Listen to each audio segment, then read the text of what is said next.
তোমাদের ছেলে মেয়েদের বয়স যখন 7 বছর হবে নামাজ পড়তে বলবে, 10 বছর হলে নামাজ না পড়ে মেরে নামাজ পড়াবে, আর তাদের বিছানা আলাদা করবে, অর্থাৎ তাদেরকে পর্দা শিখাবে, তাদের ভিতরে লজ্জা সম্ভ্রম তৈরি করবে। হাজারিন, ছেলে মেয়েদের নামাজ শেখান। নামাজ না পড়লে শাসন করবেন, মারবেন, মেরে নামাজ পড়াবেন। তাদেরকে নামাজ মুখী করতে হবে, ছেড়ে দেবেন না।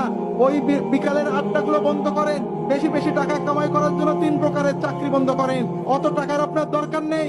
আপনার বড় সম্পদ সন্তান, তাদের পিছনে সময় দেন, তাদের সাথে একসাথে খাওয়া দাওয়া করেন, বসে গল্প করেন। তাদেরকে বলে দেন, বাবা যেখানেই থাকবি আমার সাথে মাগরিবের নামাজ পড়বি।